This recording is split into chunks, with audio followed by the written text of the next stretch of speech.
Hey, my name is Neal. Where you're at is the Natural Balance Masterclass. Welcome. So, what is natural balance? Well, natural balance is a global movement that is global specifically because of the location where it's coming through. And the location where it's coming through is coming through the heart. So, it's global because of the conduit, because of the channel that it's expressing through. And that conduit is the heart organ. But the heart organ isn't the origin of natural balance. The origin of natural balance is the source. It's God. You can call it love. You can call it the fascia. You can call it the thing that connects all the things. Whatever you want to call it, is this energy that's the source of natural balance. And the natural balance comes from the source through your heart, and then you and I get to choose whether we just be with the source inside of us, be with our natural balance inside of us, or we get to decide, do we express this into the world? Do we overflow this source energy that we're experiencing outside of our physical body and overflow it into the world around us so that other people literally tap into the energy that we're expressing, but how they receive it is based on the degree that they're tapped into source. So if they're like 50% tapped in and you're like 90% tapped in, there's a distortion there. But if you're 90% tapped in and they're 90% tapped in, is pretty clear communication. In the second scenario, there's only a 10% distortion, and the distortion in that case is the degree that you aren't tapped in. And so people can only hear you based on where they're at, and you can only also ever express based on where you're at. So if you're if for example, if I go and express natural balance, but I'm unbalanced, there's a distortion to the degree that I'm unbalanced within myself. Um, be it 5%, be it 10%, whatever that degree is, it'll be present. And that's important because I know I've looked at the world and I've looked at other people and I've thought that like I need to like it literally needs to be me that is like the fixer. But natural balance doesn't fix anything and it's expressing something. Um if if we're in the space of fixing something, we're unbalanced. And what balanced is being centered. It's like literally being congruent, is being aligned, it's being grounded. When we're off balance, we're off center.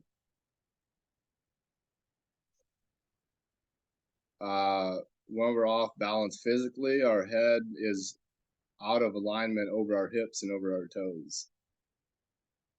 When we're unbalanced spiritually, the alignment we have with source is distorted by our shit. So how we maintain center spiritually, how we maintain balance spiritually is by healing. It's literally by healing. And what healing is, and this is natural balance's distinction of healing, is a person who is experiencing oneness most of the time. And by experiencing oneness, you're seeing it visually, so you're seeing it with your eyes, but then you're also feeling the sensation of what oneness feels like. Because if you see oneness but you don't feel it in your body, then that's not it. That's just like, it's like you're seeing it but you're not feeling it. And then in the same way, if you feel the oneness in your body, if you have the sensation and the feeling of infinite connection, But when you look around, you just still see all these separate parts. You don't see the connection. That's not it either. So a healed person is somebody who's both seeing and feeling oneness. What do you got, Cole? Yeah, I agree with that. Like healing is in direct proportion to the amount you're feeling oneness. Um, but I think I raised my hand earlier to saying that when you're out of balance physically, it's because your head's not over your hips and your hips aren't over your toes. Is that what you said? Correct. Could you like expand on that maybe?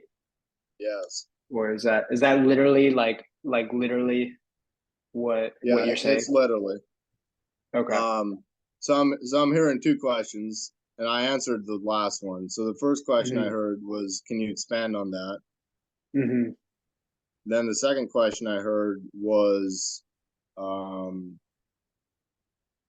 I answered it, so I don't even remember what it was. Oh, it was, is it literally? And the Yeah, answer to that is yes. right. So do you want to hear the expansion? Yes, I would like to. All right. So this is coming from a Jaquito perspective. So from a perspective of body movement and a perspective of maintaining your center while affecting somebody else's. So this is not Neal's perspective. This is not Natural Balance's perspective.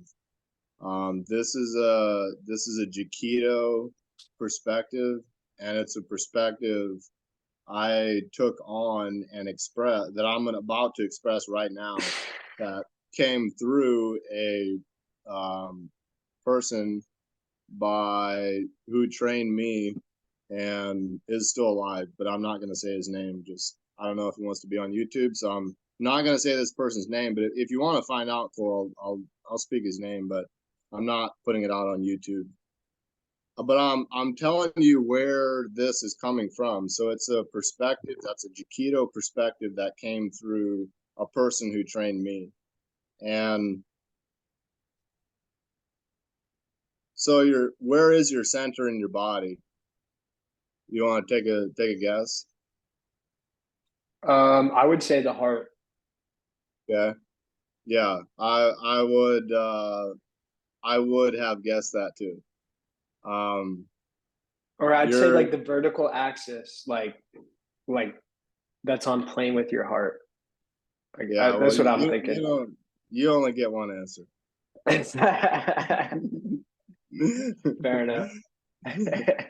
um your center is relative based on each person, and I'll describe how you like actually identify where it's located.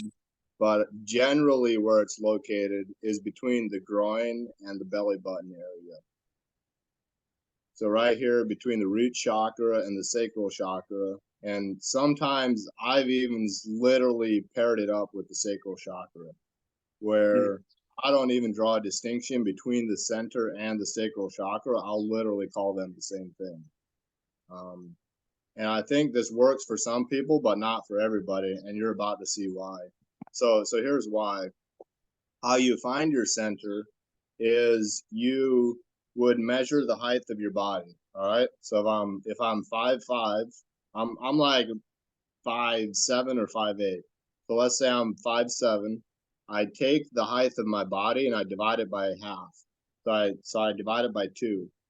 And what that gives me is the exact center of my height. You got it? Yeah, Neil, you're like at least 5'9", dude. You're like 5'9", 5'10". Possibly. With shoes on, probably. Um, so so you measure your height and then you divide it by 2, and then you got the exact half of your height. And then where that half is, you imagine you take a metal rod and you stick it right through your physical body, at a perpendicular angle to your height. So it'd be going sideways through your side and out the other side of your physical body. Can you imagine this? Yes. All right. So now that's the first part. Now there's a second part where you measure the width of the body. So however wide a person is, around their stomach region area, you measure the width. And this doesn't need to be exact, but it's approximately the width. And then once you've got the width, guess what you do with that?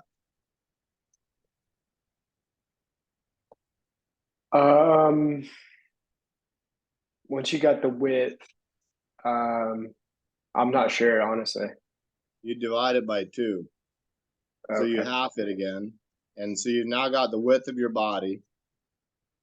So you half it, and then you imagine you stick a rod through the top of your head, out through your groin, perfectly aligned with the width of your body. So whatever the half of your width is, you find the exact center and you stick a rod through the top of your head, out through your groin. You got that picture? Yes. All right. So now you've got these perfect halves of your height and your width. And you've got a rod going from the top of your head through your groin, and you've got another rod going through one side of your body out the other. And now inside of your body, these 2 rods meet and they formulate a cross. And that cross could also be a crosshairs. It could also be a target. It is your perfect center where those 2 rods meet on the inside of your body, and they're imaginary. So you don't need to do this to find your center, by the way. That's a fantastic part about this. This is a mind exercise where you can actually measure your body to discover where your center is actually located, but you don't physically need to put the rods through your body. Thank God for that one. And so where those meet is your perfect center, and that center is your perfect balance point. And it's your perfect balance point because when your head's over your hips is over your toes, you're directly over your center also. And also how our body moves revolves entirely around this center. And this balance point, this center is it's in the shape of a globe, so it's not a circle, it's a globe, so it's completely round. And we move our physical body around this center every single moment of every single day, unconsciously, until we become conscious of it. So that's the expansion on maintaining head over hips over toes.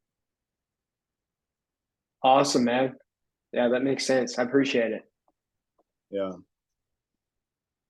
I didn't know we were gonna go into that this evening. Rose asked me a question before class, and she goes, "Is this a movement class?" Like, I thought about it.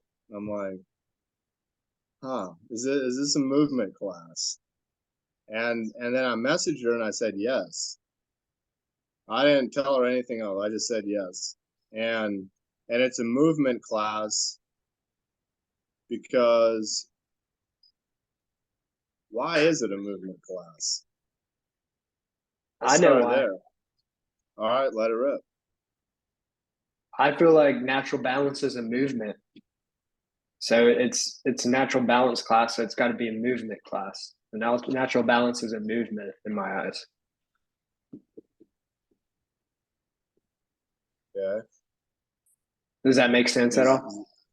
It does make sense. I'm in. Or is that all you want to share, or is there more? Yeah, I mean that's what's coming to mind right now.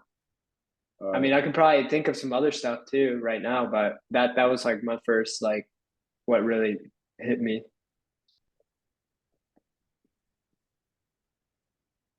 Yeah, it's a movement of energy, and that's why I said the yes. Okay. What's it moving? Energy. Energy. What matters? Energy. Energy is mattering. And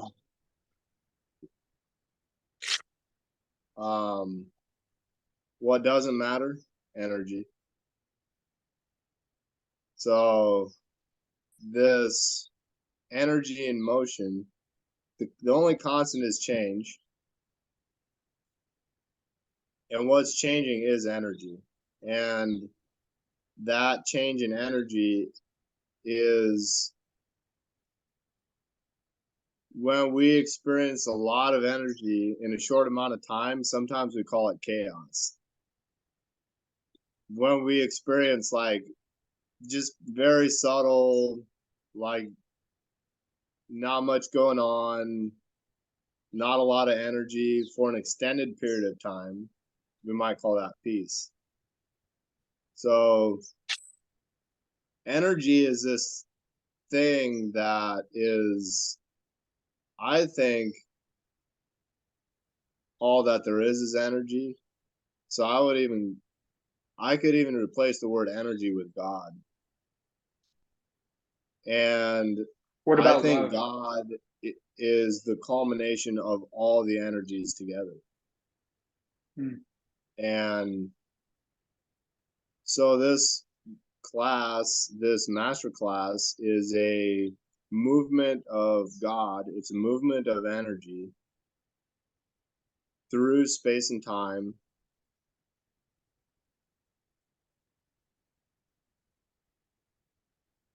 And evens beyond time,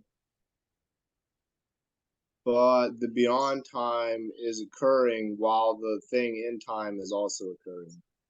And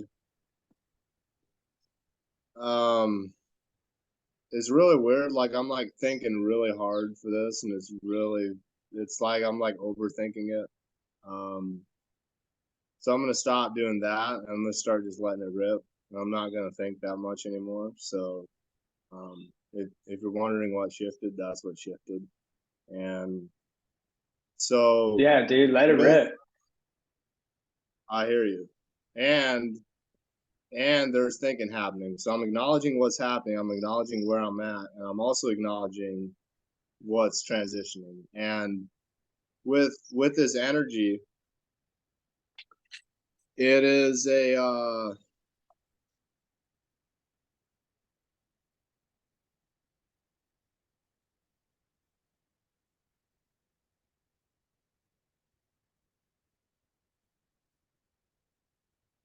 I'm just gonna take a moment, like literally. Go ahead, man. I'm chilling.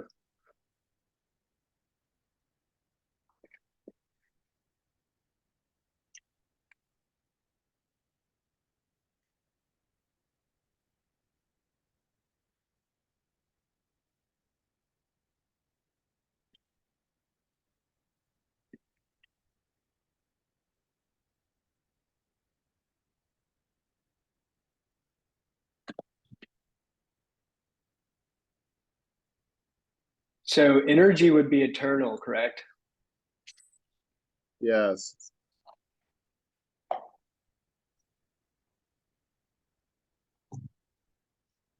So in the now moment, there's a lot of energy occurring, and this energy, we choose what we focus on, and us choosing what we focus on is us directing the energy that's coming through us.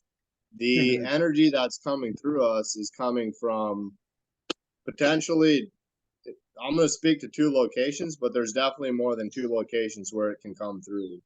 One location is from the ego, so the energy can come from a controlling, a like a dictatorial, a manipulative, being attached to outcome, talking about my experience, talking about my opinion, talking about my truth, communicating about my expectations. The energy can root and express from the ego.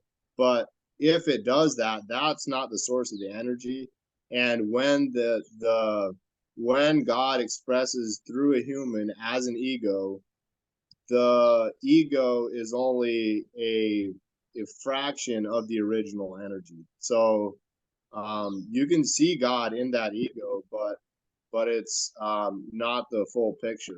So now when I think we all got to go through this ego phase, but then we transition to where we're out of the ego phase and we start tapping into natural balance. We start tapping into our heart. We get out of our head. We land in the present moment and we let it rip. And when we let it rip, we have a choice of, are we gonna like get the brain online again, get the ego online again, and have that be where God's flowing through, which creates a distortion? Or can we disengage the brain, open up the heart, open up the mouth, and just let God express? When that happens, it's in that moment that you're literally expressing natural balance. And when the ego wants control and manipulation, God's only desire is contribution, cooperation, and like balance. And why you're here is to learn to navigate balance and cooperation inside of yourself, and to have your ego like just kind of be as the observer, be as the one watching what's happening coming through. And you're here practicing navigating that. What's the that? The that is letting the ego have all its conversation, letting it do whatever it does, but then expressing as source through the human body, with the ego watching the whole thing, wanting to jump in, but not doing so because of the, I don't know, the practice, the initiative, the commitment, and the all of those things, the practice, the initiative, and the commitment are tied to God the Father. So if they're tied to the ego, they're like a house on sand. They don't have a foundation if they're on ego. But if they're directly sourced from God, that is a solid foundation. That's a base where things can be built on and grown from. And that's what I got. Okay, cool. Yeah. So you're saying let the ego do its thing, but then you as like source are observing that going on. Is that what you're saying or no? No. I'm Okay. saying the ego doesn't do its thing, Mm, and the ego is watching source express. I see. Okay. It's like the complete opposite of what you just said. Right, right, right. Okay. It's like the ego is watching God flow through the body, and the ego wants to do all the stuff. It wants to jump in. It wants to make decisions. It wants to control things, but the source in you isn't acknowledging that, or maybe it's acknowledging it, but it's not taking the step. So it's like noticing the ego wanting to control, but not controlling, and actually being loving rather than controlling. And then the ego's watching this whole thing. It's like wanting to control, but then your soul is like being loving, and the ego is observing the soul being loving. And Mm. that's how I see it.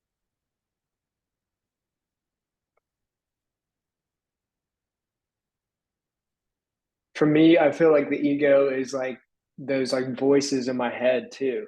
Like that shit, like, because if you're in your head, you're dead. Like if I'm like trapped in my mind, then I'm fucked, right? Yeah, I think the voices in your head are definitely the ego. Yeah. Because it's, I mean, I think everybody has it. It just, I mean, for me, usually just doesn't shut the fuck up, you know? Like, I mean, like sometimes, sometimes it does, but I mean, a lot of time it comes out of nowhere. It's just like, all right. I feel like it's just like, I don't know, some sort of mind pattern, or I don't know what it is. But I've definitely, whenever it comes up, I'm like, just totally just like, uh, it doesn't really affect me anymore. Mm, So, yeah. When are the times when you experience not having thoughts in your brain? um, it's hard to say. I'd say that's kind of like my baseline now, like for the most part. I do get on like trains of thoughts and I lose presence like throughout the day. Um, but for the most part, like I'm not really experiencing any thought, or I'm just staying present. Like I think it's like more my natural state, and and then like every so often those come back, and sometimes it takes me off onto like a tangent. I get so caught up in this train of thought that I'm like experiencing this, like and experiencing the thoughts, like I'm actually doing it, and then I come back to presence. But that happens, every so often.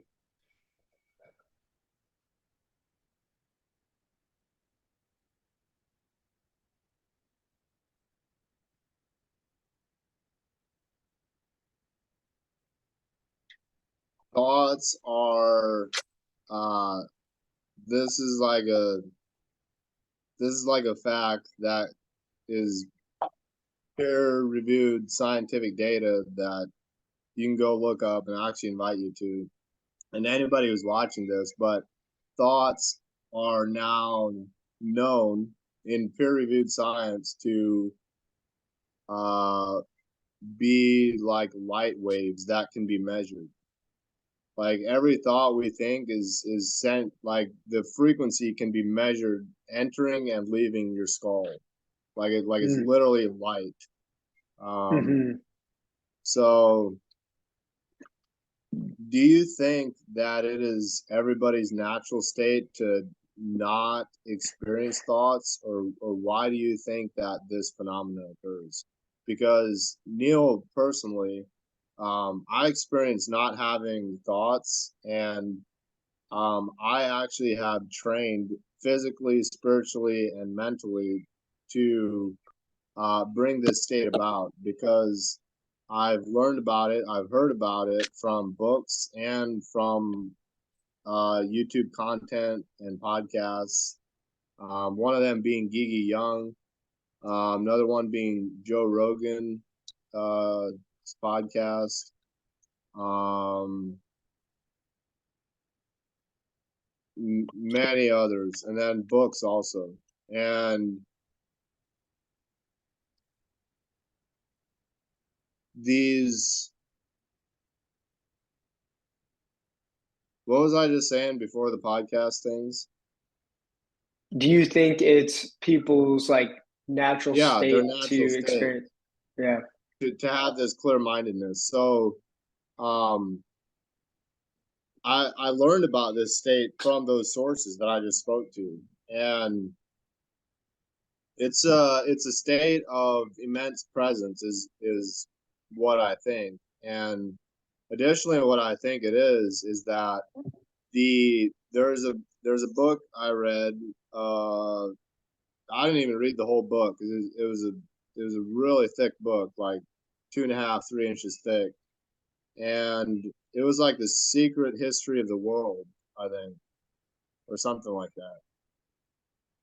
In this book, what was spoken about was something called the magneto center in your brain, which is a center that uh, is literally magnetic, and that to the degree that you just continue focusing on like God and what God would have you bring into physical manifestation, and then you focus on that, the ego will come in with these voices, and it'll say, hey, go do this, hey, go like drink like all this beer on the beach with friends, like just go do that.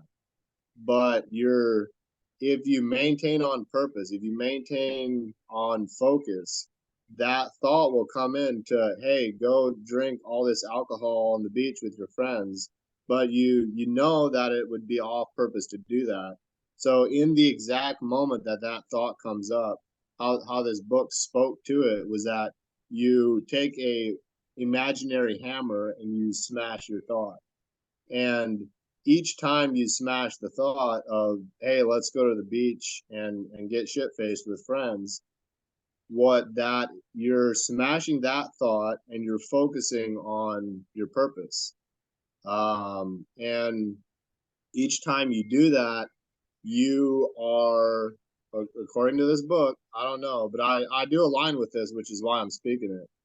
And that each time you smash a thought and you make a decision based on purpose and not from an ego distraction, each time you do that, you grow your magneto center in your brain to where you start to magnetize and attract your purpose, your focus, your soul mission, your natural balance, full expression here on earth. You start to magnetize it because you're no longer being distracted by these thoughts. And when you notice yourself be distracted, you just refocus. And when I refocus, I am balanced. Because when Mm-hmm. I'm unfocused, I'm like I can't be present because I'm like focused on so many things. Mm-hmm. And I can even be focused on so many things like that are not even in front of me. I can just be thinking about them. And if I'm Mm-hmm. thinking about all these things that I can do and will do and intend to do, and um, I can sit here and think myself into a headache if I want to. The Yeah, great thing is I don't want to. it's easy to And do so that. so I choose not to. And my point is like we choose where we focus, and where we focus is where our energy is going. And the more we maintain focus and be on purpose, that creates magnetism where yes, we're walking in the direction of our purpose, yes, we're taking the steps, but simultaneously what now starts to happen is our purpose starts to draw closer to us because we're not like listening to all these distractions. So before you Mm-hmm. were taking the steps and then you would like take a detour, like yeah, Mm-hmm. like let's go over here, and so there wasn't this continual forward movement. But now with the magnetism happening, not only is there forward movement, your purpose is even drawing closer to you, so you don't even have as far to go as you did when you had all the distractions. And so that's the magneto center, and that is um, how I have trained myself in this manner of just maintaining focus. Is that um, I made commitments to God and to my purpose, and that's the only way I'm able to navigate my ego's bullshit. Because if I do it for me, I'm not gonna do it. Right. I'll just give in to my ego. I don't this body it's not shit to me. But if I make a commitment to God and that actually it's like it solidifies something for me. And the commitment I made involves contribution to other people. So uh which has me that contribution to other people is what has me wake up every day. Mm-hmm. I don't wake up for Neal. I don't, like I said, like I literally buy, like I'll tap out right now. Like I don't care about this physical experience, but I do care that I made a commitment, and I do know that because I'm here, there's a reason I'm here, and the reason I'm here is to serve and inspire 11 million people. And because of that reason, um, that is literally why I'm here, and that's literally why I get out of bed every day. And so because of that, that gives me a focus point, which, all right, we're about to go somewhere here. Are you ready? Yeah, man. Yeah, go ahead. All right.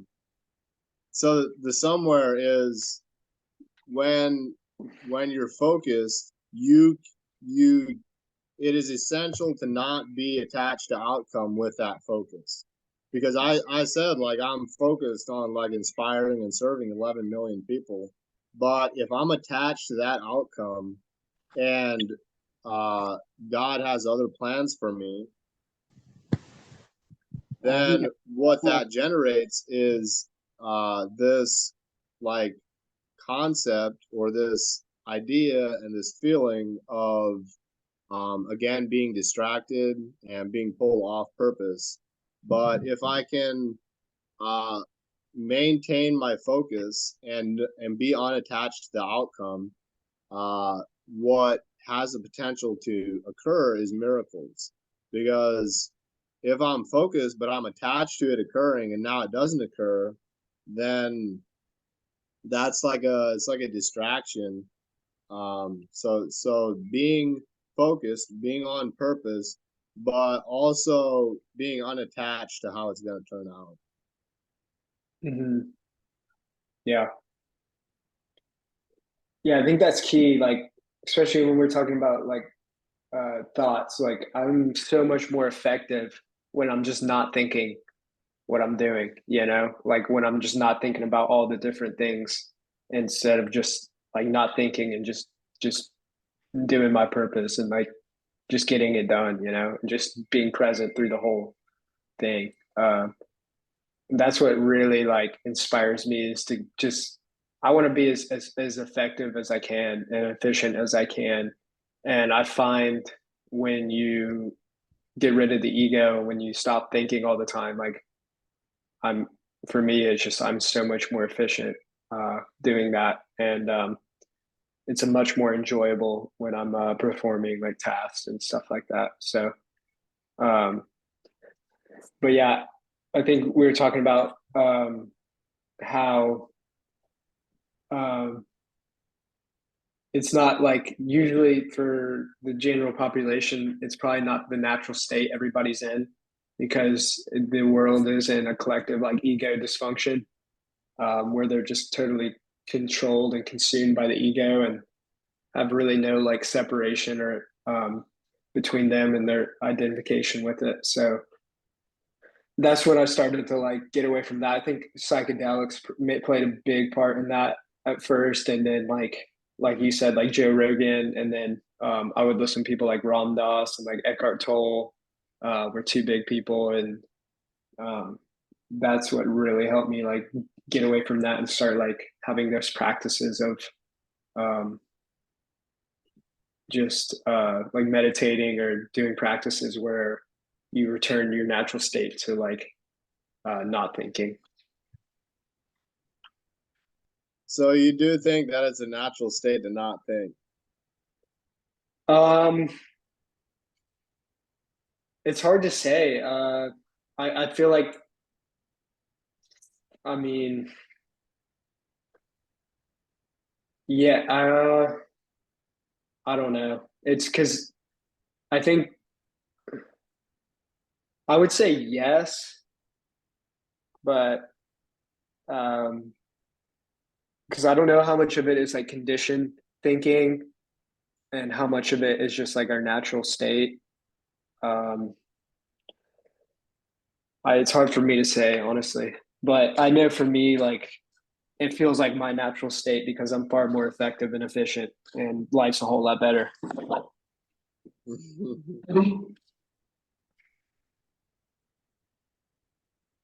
Is that complete, or do you want to share more? No, that's complete. Welcome, Dave. Hi, Neal, Nicole. Sorry to drop in late. I was eating dinner and I looked at my phone. I'm like, oh, I'm somewhat getting saturated by all these programs at Earthwaking. I mean, there's like master classes. I missed Susan had been earlier this morning, and the Mountain Time thing screwed me up because that's 2 hours. I'm in Eastern Time, and that's 2 hours. But Costa Rica is not experiencing daylight saving time, so I was figuring 3 hours, and I came in right at the end. So anyway, I think and this one was I'm late, so I'm sorry. Anyway, just catching in where you guys were talking. As far as coming on what Cole said, I think the natural state of humans is you can't stop thinking. Is what it comes down to, and so really what it is I think it's more of a consciousness thing where the lower base levels, the lower chakra, the base root chakra, up to the solar plexus, 3D is very thinking mind oriented. It's the fourth dimension or the heart chakra that is you're coming into the mind of God, and it takes a consciousness elevation to do that. Acceptance or a mindfulness that you are thinking maybe through the ego, and it's through that mindfulness that you correct or you observe, I should say, your thoughts as your ego, going off on its usual thing. But it's natural. Even if you try to meditate, it's impossible to so-called quiet the mind. I mean, it takes practice. You can do it. It takes practice. But initially, you just observe the mind. Oh, look, I thought about that. Oh, I should go. Well, I got to take a whiz. You notice, oh, I just thought of that. Whatever. So it's that observation, sort of as a detached third party, that you become aware of the thoughts. You can't stop them, but you can be aware of them, and you can redirect them towards, more of a beneficial heart-based desire, or even not even desire, because you don't want desire either. You want, I guess, direction. And maybe that's what you're talking about, Neal, where when you're focused, you come into the flow, and it means you're actually in your heart consciousness when the flow occurs, and your being and the doing comes naturally. Versus the lower chakra is the do, and the 3D. I must do to be.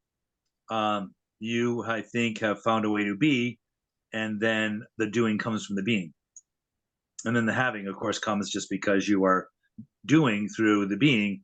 Versus the 3D mindset, which is set the goals, be intense in their achievement, stay focused. The focus is great because that gets you what you want, but the typical more masculine type of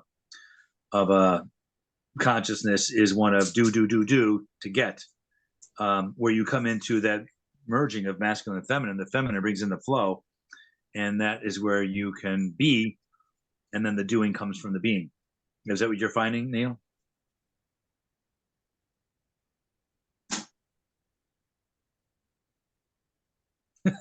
Sorry.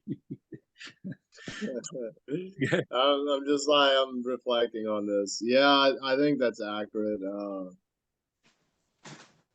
Well, for instance, I have I listen to these Sunday sermons with Jonathan, and I make little post-it notes and I stick them on the refrigerator. And here, I'll show you. Here we go. Like here it is right here. There's this one right here. It says be, do, have alignment to move you into your destiny. And here's another one. I love this one. I'm ready to see what God sees. I got these all over the place, all over the refrigerator. Mm-hmm. So and here it is. My only job to being alive is to be me.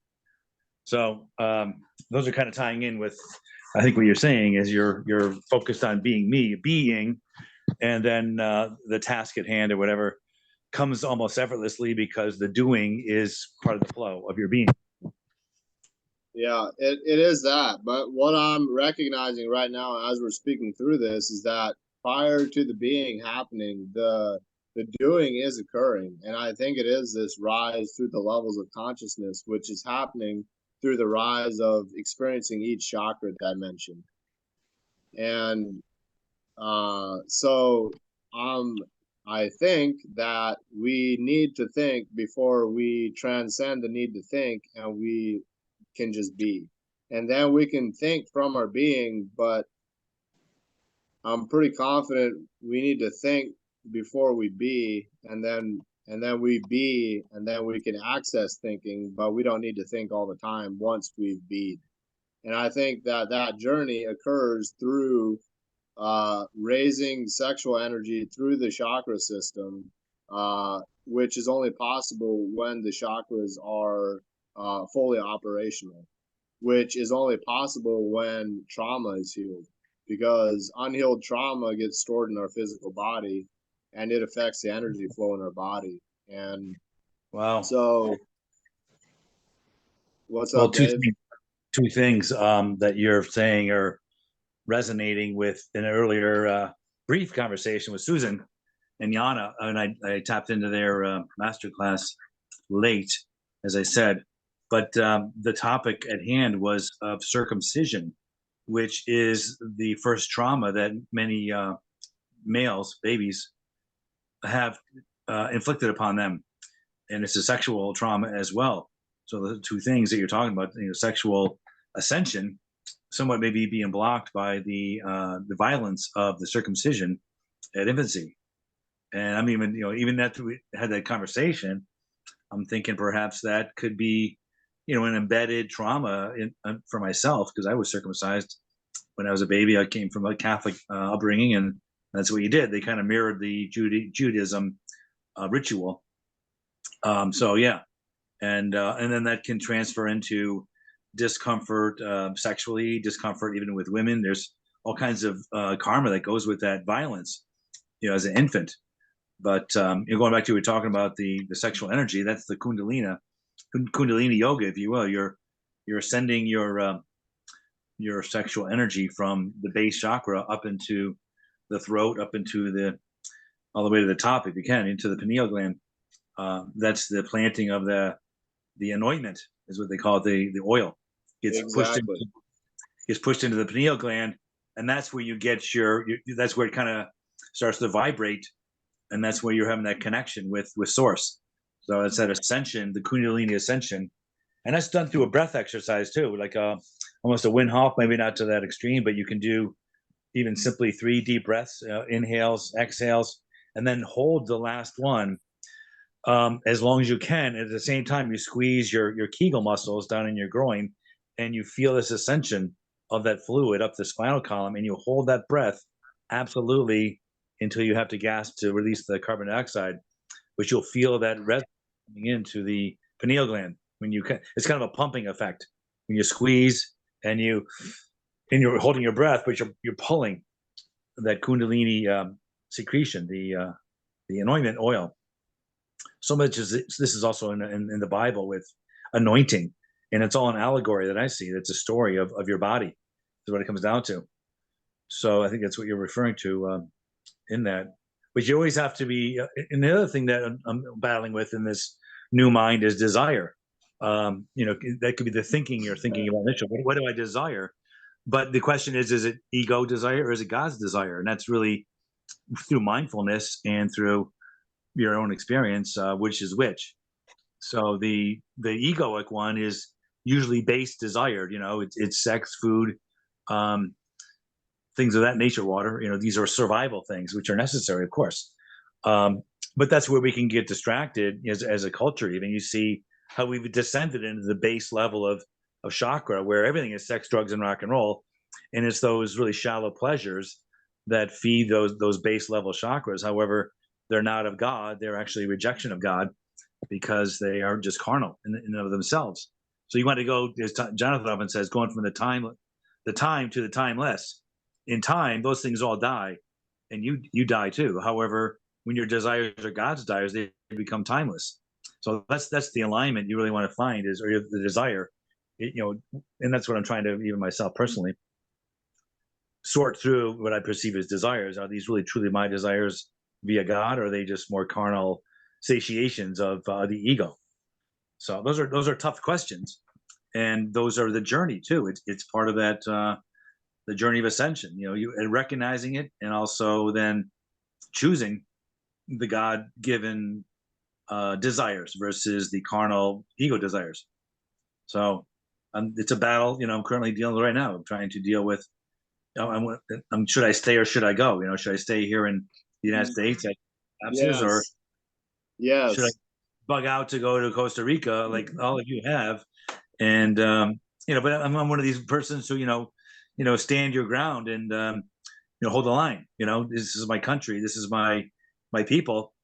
Just running away isn't always the answer. So I'm just battling with that, as well as other things. But anyway, so it is. I appreciate all this because it's forcing me to reflect, go deep into the childhood thing with, as I said earlier, with Susan and the circumcision. I mean, that was just kind of like a whoa.